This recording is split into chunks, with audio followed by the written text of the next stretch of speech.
Mark Golden. I'm Vice President of Enterprise Solutions for Enstratus, which is a cloud management software company, longtime participant and volunteer for Silicon Valley Forum.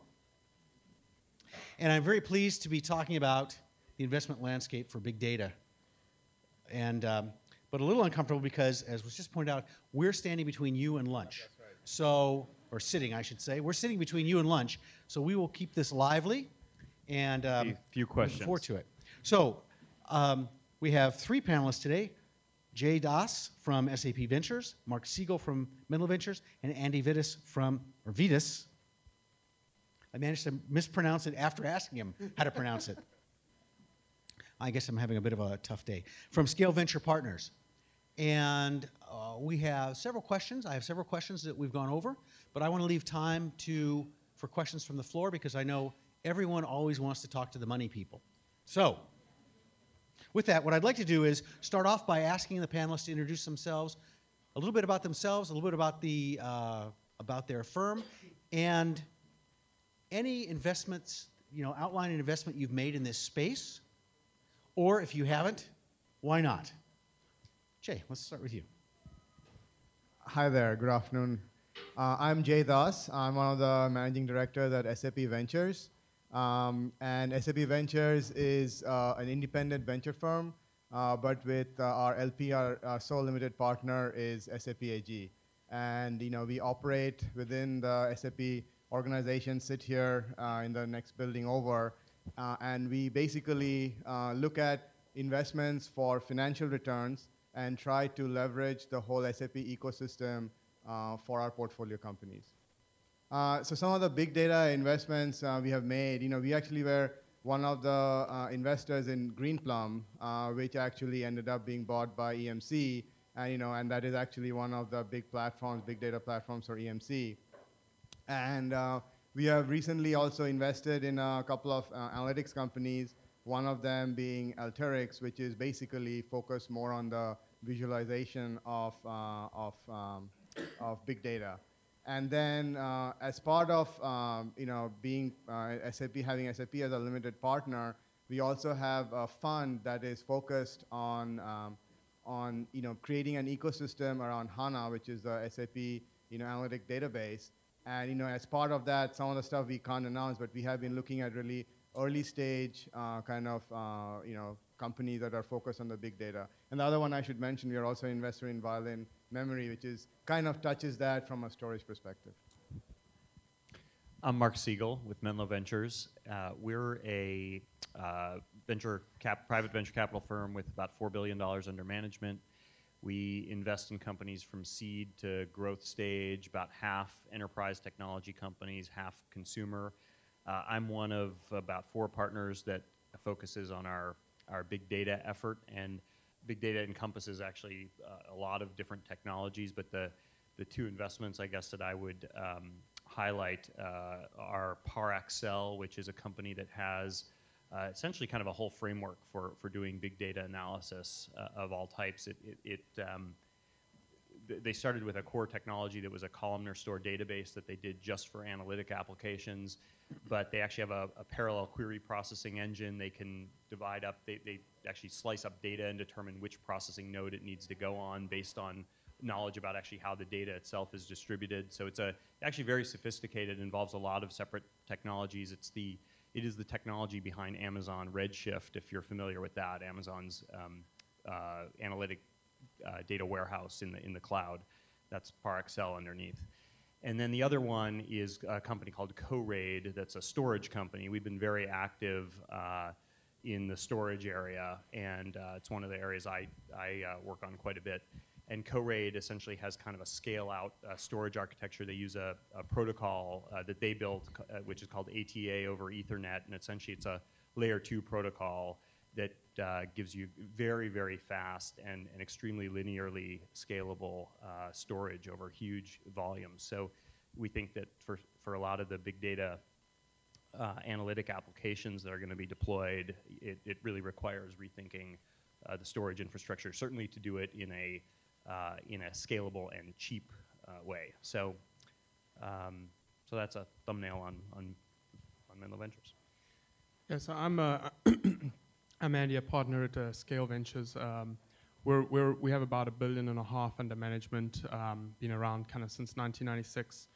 We invest in companies that are in revenue and looking to scale, and hence the name Scale Venture Partners. We invest across the technology landscape. I focus primarily on data center and web infrastructure, so generally companies selling to an IT buyer. In terms of investments directly in big data, we've spent a lot of time looking at kind of the pure play big data, the triumvirate of Cloudera, Mapr, and the other one whose name I always forget.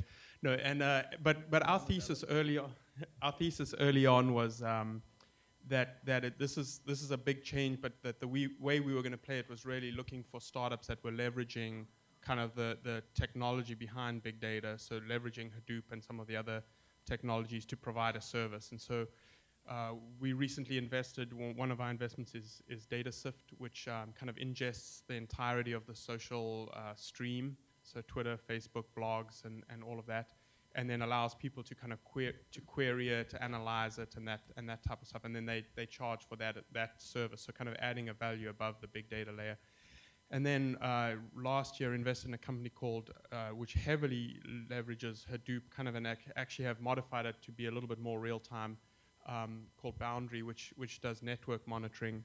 I forget the exact number, but they also ingest, terabytes a day of data from their customers. So every packet header that goes inside a network kind of gets uploaded to them, and you get a really good visualization of the network. So we continue to look really for startups that have kind of added value on top of the kind of pure play big data technology. Well, so that's a great intro. Let me ask you the second question I've forwarded to you. Really, I think is how can I say this? Is more prescient or more applicable given what we just heard from the last session, which was what I took away from the last session is enterprises are hot and bothered about big data, and kind of like a dog chasing a car, once they catch up with it, they go, what do I do now? And other than taking away John's advice, which is to put data scientist onto my resume so I could get a 40% raise, what was clear is that there's big barriers to adoption, that it's a challenge for these organizations to get a hold of this stuff. I guess my tweet about it was, most companies have traditionally, if you said to them, what about business intelligence? They said, oh yeah, we'd like to do it, but we don't really know how to do it very well. And now big data is like business intelligence squared or whatever. So I guess my question is, how do you view these barriers, and how much of a barrier is that to investing into this space? And maybe a different flip on it is, if something made it easier to adopt, what kinds of investment areas would be accessible or possible? Let me start, because you're at the scale thing, which presumes a sort of we're ready to take it into a marketplace and grow it. By the way, Boundary, awesome company, awesome product. Yeah, I mean, I think when we looked at it, there are a lot of the barriers to adoption are numerous. I mean, I think there are a lot of two-machine clusters under people's desks in enterprises. I think that some of the ones that we've seen is kind of accessibility to the product people. Product people don't write Pig, Hive, or the other kind of all the rest of the stuff that's out there. And so some type of simple interface that really makes it that anyone can query it and get value from it is one thing. I think the second aspect of it is the kind of the batch processing aspect, where you can't interact with the data. You sit around, come up with a query, and the answer comes back kind of 10 hours later. Is one of the things that we heard was a big obstacle. And so, there's a lot of technology. I think one of the reasons behind our reluctance to invest in the pure play Hadoop players is there's a lot of real-time technology on the horizon, and you worry about a shift happening that they can't respond to. Things like Storm and some of the stuff coming out of Twitter looks pretty interesting. And I think we've always had the sense that the end point really is some type of real-time solution, where you can query it in real time. So I think those are the two biggest things that, if someone solves that, I think you could get this groundswell of adoption. And I think the final aspect which is a little bit harder to, might be a little bit harder to solve, and kind of gets to a lot of the institutional issues, is a lot of people want to leave the data where it is rather than kind of continually loading it into this big kind of the old, what we used to call the data cube. And so kind of being able to do analytics in place where you don't have to continually be moving the data around and restructuring it. So kind of on the fly analytics is the third kind of aspect of that. Well, I actually agree on with almost everything Andy said. I think the real-time aspect is interesting. I guess today, though, one of the barriers that we've heard about is that most of the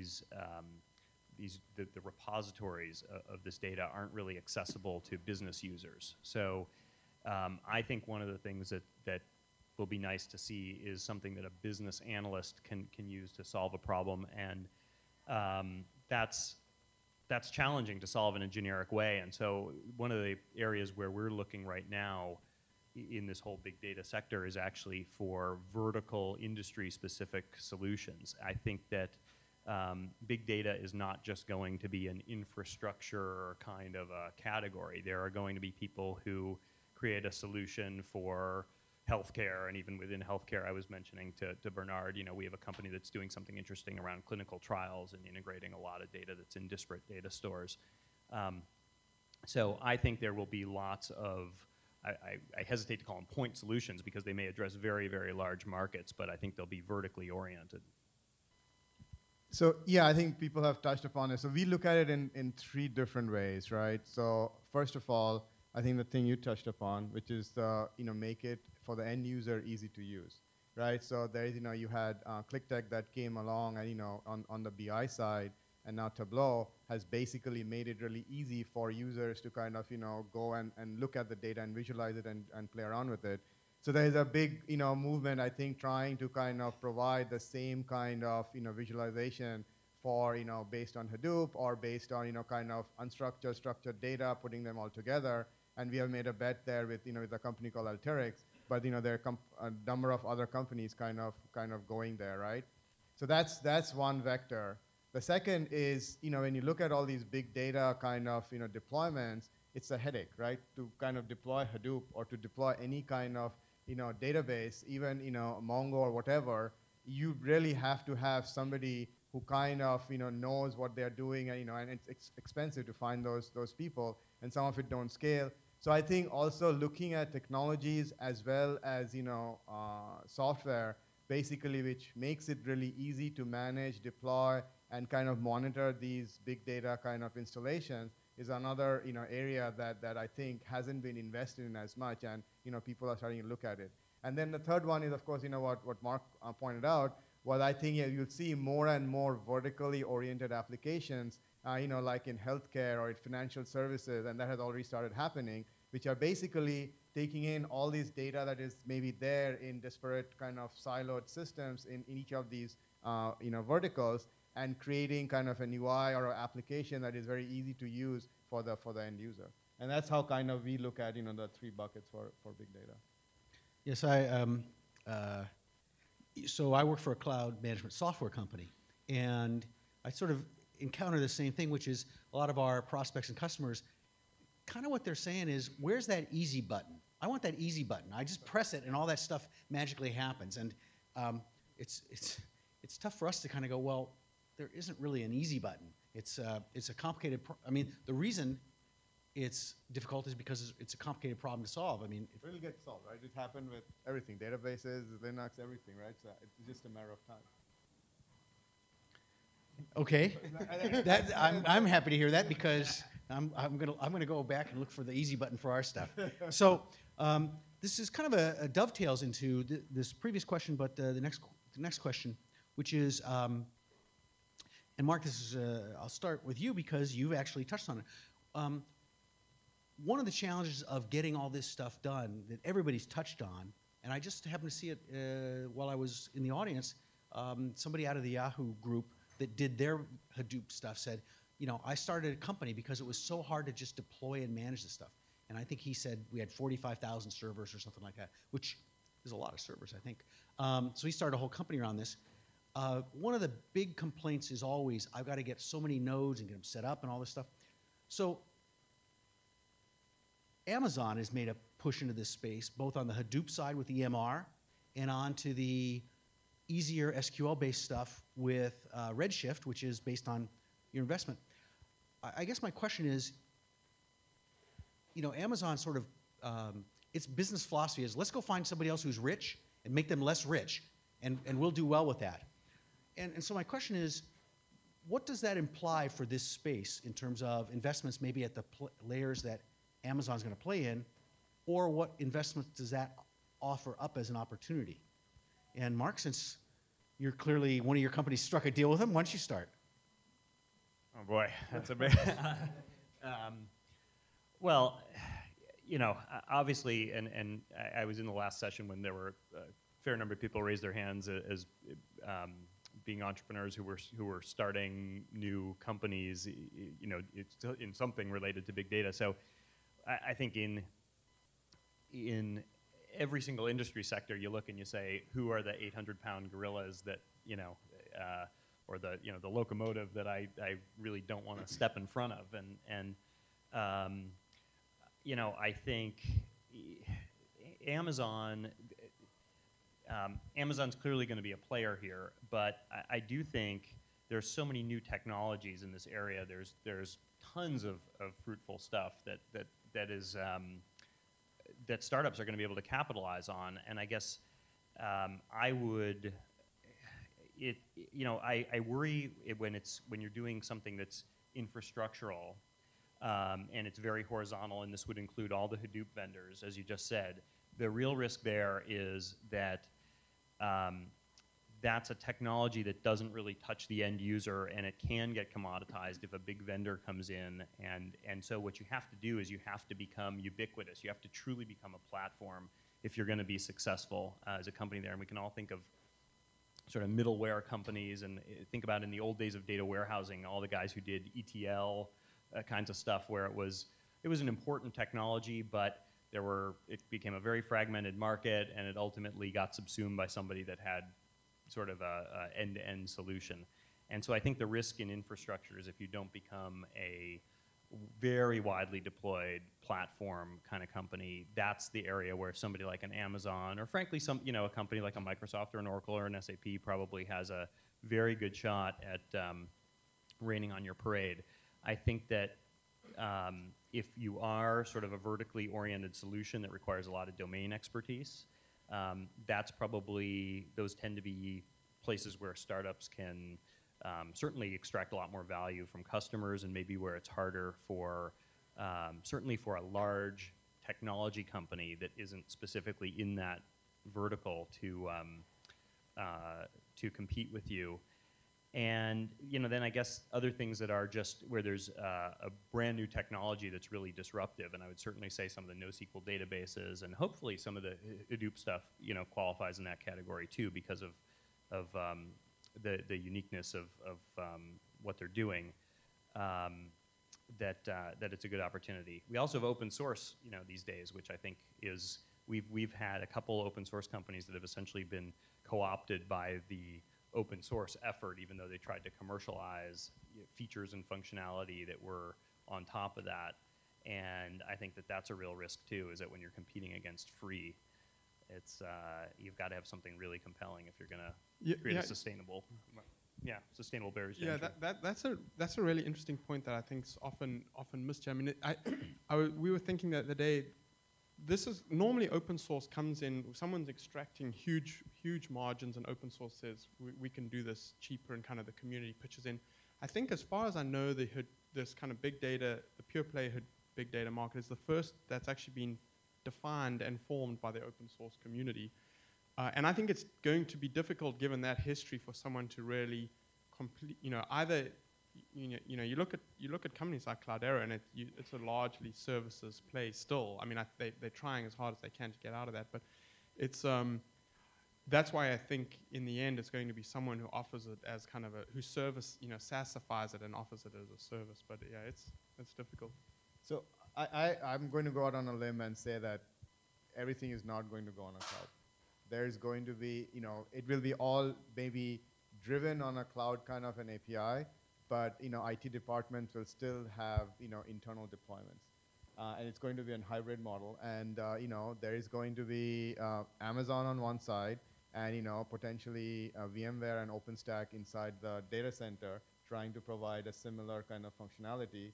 And people have to, and even Amazon, if you hear them saying they're actually going after the enterprise now.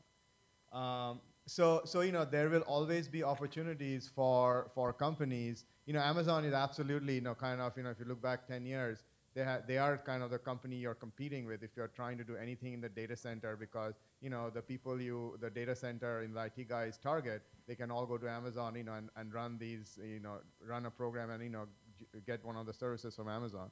But saying that, I think IT departments, because what their constituents and the customers within the enterprises, what they see, they are going to have to kind of also model themselves as what Amazon runs the service. So I think there's a lot of opportunity there, and I think people will find it, and all the other things that people have said, like open source will play a huge amount of OpenStack is already kind of playing a big thing in that space. But I think you have to become a platform, and then you have to basically work with IBM and Red Hat, and all the gorillas in that space. Well, Jay, from your lips to God's ear, because the value proposition for my company is that we give you a consistent management framework across all those cloud environments. So, you go, girl. So let's. How many? I didn't see. How many people raised their hands when they said, "Are you entrepreneurs?" Could I see those hands again? So a good half of the audience. So this question is for you. So we've just had a discussion about the adoption and so forth. So let me just say, after whatever happens with the company I'm at, I sort of go, okay, I'm going to go build a vertical big data company. This is after I put data scientist on my resume. I decided to found a company that's going to do a vertical thing. Once it's gotten kind of its feet under it, I'm going to go to scale and help grow a ton. What's the outcome for me? Because when I think of the really big companies, the really big fortunes in Silicon Valley, they've been platform plays, as I've seen it, right? The database play, the operating system play, the middleware play, et cetera, et cetera. Now I have a vertical. What's my outcome for that? Is it to be sold to Jay and his company? Is it what's the outcome and cutting to the chase? How rich will I get if I go that route? Not that anybody in the audience is interested in that. Well, would you consider Workday and Salesforce as vertical, like platform plays? I'm asking the questions here. I'm asking the questions. I'm just curious with you. Historically, I'd say that there have been enormous platform plays, and if you look at some of the largest companies, that's true. But actually, probably a much smaller number of companies than there have been sort of more application-oriented companies. I would say the majority, again, historically of IPOs in the software sector have actually been application companies, and I think the goal would be that you could have a software company like a Salesforce or like a Workday that's going to, SuccessFactors that goes public, and I think there's still plenty of money to be made, and if anything, the bar is higher to get public these days than it was 15 years ago when, like the Oracles or more than that, 20 years ago. But I think valuations are actually much higher, so I think there's just as much incentive to go be a tech entrepreneur as there ever was in software, in enterprise software. Okay. Yeah, I mean, we kind of talk about it when we think of themes which we invest in. We've obviously made a lot of investments in kind of the first decade of SaaS, and we started off kind of jokingly referring to it as SaaS the second decade, and I think that's when a lot of the verticals are going to be picked off. What's been surprising is how big some of these verticals are. I mean, we just made an investment in a company called People Matters, which is essentially is kind of HR services for blue collar workers. And now you go, that's a 60, there's 60 million blue collar workers in the US who still punch in with old school clocks, time clocks every day, and every single one of them has a smartphone these days. You think that you could, they're all trying to get organized schedules. It's done on paper and pencil. That's a vertical play, but it's still a very large vertical. And so those are the kinds of, and I think they're, we met a company the other day that just does property, a SaaS offering for property management. There's a lot of money that changes hands in the real estate business, and there is no dedicated SaaS offering yet that's kind of emerged as the winner, and that's also another huge market. So I think there's still, it's a land of 10,000 large verticals still. Yeah, I would actually say that building a large, successful platform company nowadays is much harder, takes a lot more capital than building, a successful kind of vertical kind of application. You'll need probably less capital. You can probably get a better, upside on it. You won't have to raise like, 200 or whatever or more million, kind of like, some of the storage providers that both Scale and I are in. So it's just that it's a very different dynamic when you're trying to build a platform company. You need, I think, at least 200 million nowadays to actually make it really big and successful. So do we have questions? Natalie, we're going to be able to take questions? All right, so stick your hands up. Do you have a microphone? All right, I saw somebody back. I have to stand below a speaker. Is that me? Back there in the blue shirt.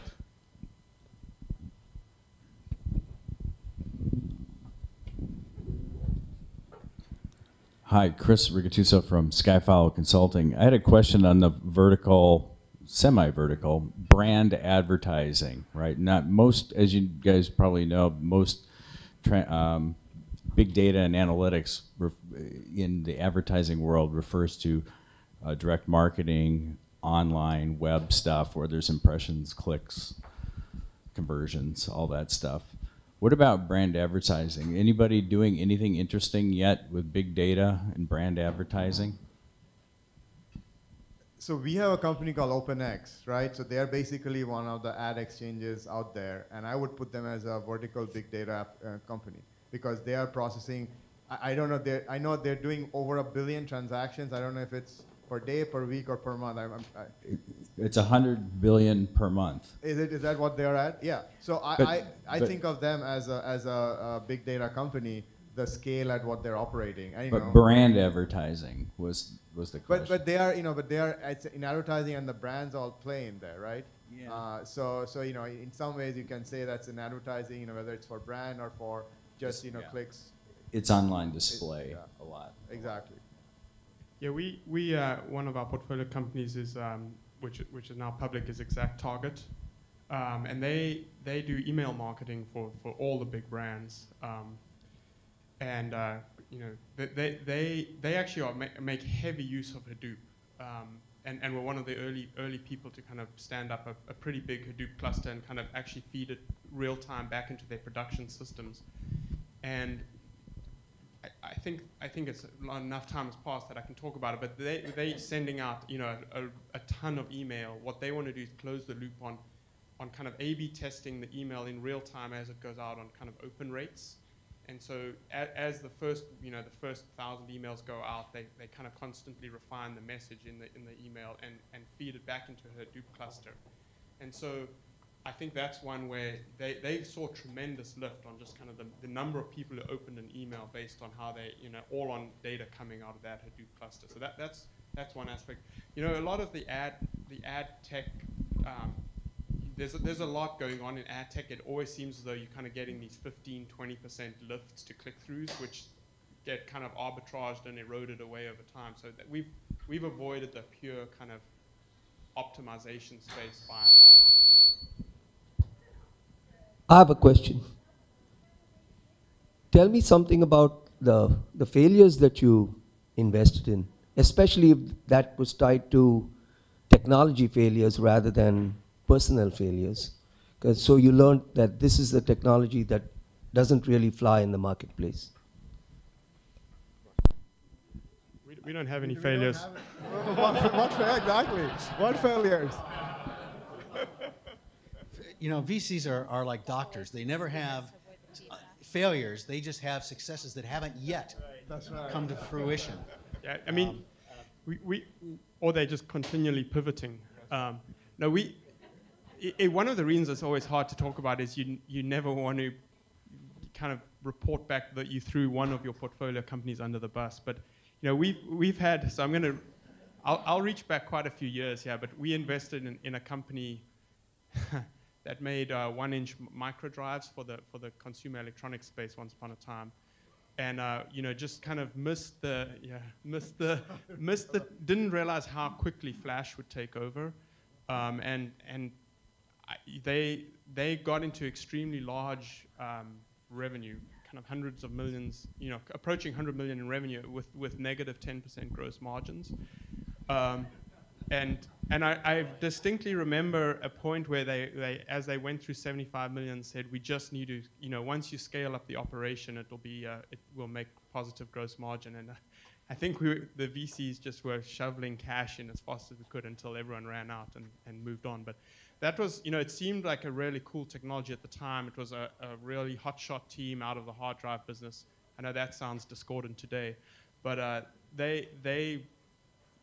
it was also one of those companies where this really goes back a while, but Apple offered them an exclusive for the iPod, and this was before the iPod had been launched, and they said, what's the chances that Apple will be successful making an MP3 player? And we don't want to be we don't want to be locked into Apple, and so that was not just a failure on the technology side, but a failure on the vision side. So. Was the question sort of in general or specifically in big data? Like, what if there's anything that hasn't worked in big data? Yeah, I don't actually think we've been doing it long enough really to know yet. But I guess what I would say is one thing that concerns me a little bit is when we see too many companies getting funded in the same sector. And particularly when those companies start raising a lot of money at high valuations in the same exact segment of the market, because you have companies today that have kind of perhaps have priced themselves out of acquisition by all but a handful of extremely large companies, and they're really nowhere close to being able to go public in terms of their revenue run rate or God forbid you want to look at actual profitability, right? And so that amount of capital really can become a boat anchor for the company, and so it's great that the sector has attracted so much investor attention, and I think from customers too, there's all this interest, but it hasn't really materialized into a lot of revenue yet today. And so I do worry that's kind of my concern. And again, like I wouldn't say we've made these two investments that I kind of throw into the big data category that knock on wood are both doing well, but I do think we're going to see some fallout just from the sheer sort of now oversupply of capital that's coming in. So I'll go out on a limb on big data. I think that on the NoSQL side, there's so many companies out there doing just, there are already a few leaders establishing themselves. But I think, you don't need a database or a NoSQL database for every single thing. At some point, people don't know which database to use. I hear some of the developers and architects in our portfolio company like, oh, we chose this, it didn't work. We chose that, it didn't work. We kind of re-architecting. So I think there's going to be some failures in that space, and the ones that are leading are going to kind of keep innovating and kind of adding more functionality so that they are much more of a database that can be used for multiple functions and applications. But I think that's kind of one space that has been overfunded to some extent. Yeah, it seems like I think we're going to get to a place where there's a big data, there's a NoSQL database for every user company out there. Everyone will have their own. It just seems like it's unbelievable. Another question. Any other questions? You either need to go to the bathroom really badly, or you've got a question you definitely want to ask. I definitely want to ask. How much big data capability do we really need? I'm beginning to hear people talk about dark data and getting rid of data instead of adding more. And all I've been hearing today is let's get more and more and more and more. Question. Well, I think big data you're right, it's definitely a very overused term. I think the fundamental reason why people talk about big data is because there is a fundamental change going on, not only in the way people use applications, the people work, data centers are being designed and deployed. So all of that is kind of driving. So the big data is kind of an overarching term, but you're right. What is big data? If you ask everybody in this room, you'll have like, I don't know, 100 people, how many people are there, 100 different definitions, right? So you're right. Yeah, I think you need all the data because most people don't know how to do a test for statistical significance anymore. And the CEO definitely doesn't understand it, so you just run it on all the data. But no, I think that there is definitely a segment of kind of large data that doesn't require Hadoop, but is kind of being eaten away by the bottom from just people squeezing the last bit of performance out of MySQL and running it in clusters and things like that. And you can actually load in 2% of the data or 1% of the data even, or just run the analysis over the past 30 minutes if you've got high enough transaction volume and get most of what you need. I think the idea that you have to run it over every transaction since the dawn of time, I don't know how much extra value you get from that. So I understand the question, and you kind of feel as though that's going to become more and more true as the kind of the simple systems, just throw it in. MySQL now can handle a tremendous amount of data in a single instance.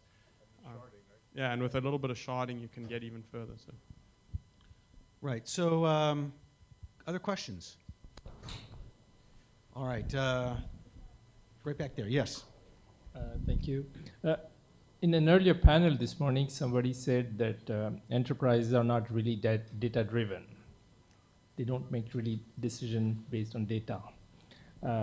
So my question is, as new big data technologies are developed, where do you see the sweet spots in the enterprise market? Are there maybe top 3 or 4, 5 applications where do you see a real need where entrepreneurs can contribute?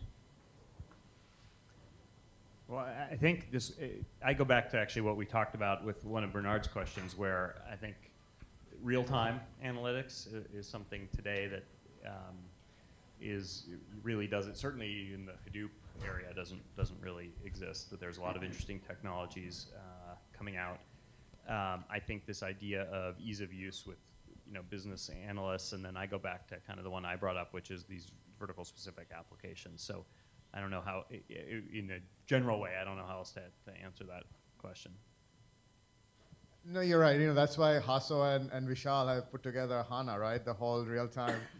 And there is. You're right. To some extent, it's not as data driven because you hear these stories where to do a supply chain, whatever forecasting, people take like 2 days, right? 3 days, right? So, but they are trying to. It's not like people are not data driven. I think the technology wasn't there to make it fast enough so that people could react fast enough.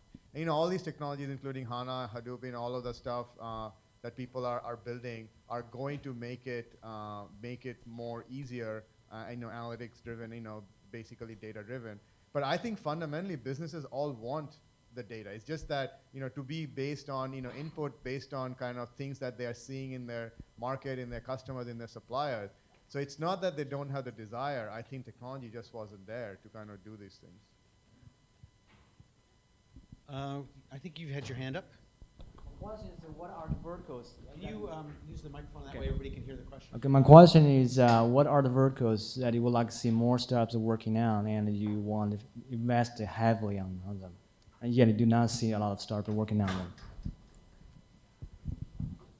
I don't think there's, you can, if there's nobody working on doing something with big data in a vertical, that means that there is no opportunity there, right? It's almost like if you think that you have a idea of something, there's probably 10 other people working on that space. Yeah, I'd say financial services is obvious, and have arguably have been big data customers for a long time. But the money is there. There's no question about it. So that's one. But I do think healthcare is a huge one. There's tons and tons of data. It's been very, very poorly used, and frankly a lot of underinvestment in IT, I think, for a long time. So that's kind of one I'm particularly interested in. Well, so you guys can look forward to getting some proposals around financial services and healthcare out of this audience. Other questions? Yeah. Thank you. What would be your prediction? The biggest players on the NoSQL and Hadoop arena, how they will end up? Whether they will be acquired by someone really big guys like Oracle, IBM, or whatever, where they will become new Oracles, IBMs, and so actually do any one of them have a really good chance to become a shark of the market?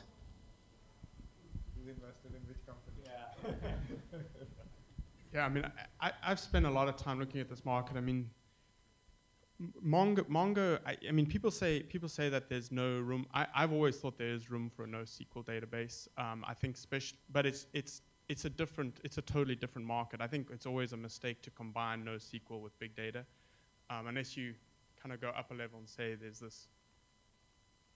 And we kind of talk about it as big data, the movement, and then the real big data, which I've very much put just Hadoop and Storm and the kind of the real pure plays. But I think Mongo. I use Mongo on my own personal projects, and I can see the need for it. I mean, it's just a very simple object store that maps very nicely to the data models that most programmers use. So and I think they will over time continue to be integrated into systems. I think it's a sell to developers, and I think developers have clearly expressed a preference for Mongo over a lot of the other ones. I think companies that are just saying, I need some big data, I like me some of that, get me a Mongo database in here, and what can you do with it? That's destined to fail. But I think developers really do. I mean, it started in the Rails community with the Ruby guys, and I think it's just spread out from there. I think the other one, the Cassandra guys, I think does seem to be getting they seem to be making inroads, and I think if companies like DataStax can carry on kind of building out the kind of ecosystem around Cassandra, that one could do pretty well. And I think that one is more in the the kind of IT enterprisey buyer who's just going to say, I need something to store a lot of data in at a very high velocity, and so I think they could do well as well. Those are my two predictions. Yeah, I mean, it's sort of interesting. I was talking to somebody yesterday from a very large information services company, and they had a big kind of sprawling app. And they had started with Mongo, but then switched over to Cassandra because of its better geographic distribution capabilities. Yeah. But they started with one and they ended up with the other. Yeah, I mean, I think if you're baking off Mongo and Cassandra, you should probably go back to the drawing board, because I think they're two completely different products. Right. Yeah. I'd like to close with one question, which is around this vertical stuff. And when I brought up the question about platforms versus verticals, you guys offered up a number of very successful companies. What I noticed about them was they're all SaaS companies. And several of them had basically built out their own infrastructure. I mean, one might say, would Salesforce do that today if it were starting? But underlying the vertical is going to be big data of some sort and a big engine to run it and a lot of infrastructure. Does that presume then that they will be like Salesforce, subsuming their own infrastructure to do that? Or will they be leveraging something like an Amazon or something like that as a way of building out? Any opinions on that? Because the economics of building one of those companies is vastly different if you're buying racks and racks and racks and racks. Go ahead. Well, these two guys have a company that basically at some point had to make this decision. I think the answer is Amazon's a great solution when you're a startup and you need to just get the thing up and running, but the economics don't really work at scale. And so I think that if you are a big platform company, it's going to be much cheaper to build out your own infrastructure. And so when you look at Dropbox, Box.net, I mean, that's why they've raised huge amounts of money, is to go build their own. Yeah, no, we have a good example with OpenX, right? OpenX started out on Amazon AWS. They were doing everything on AWS. And then all of a sudden, on the board meeting, it's like there's a big CapEx line, right? Like, what's going on here? Right? This is not what you're supposed to see, but they started. I'm supposed to ask you first. It was in the projection. It was not in the so the projections for the next year.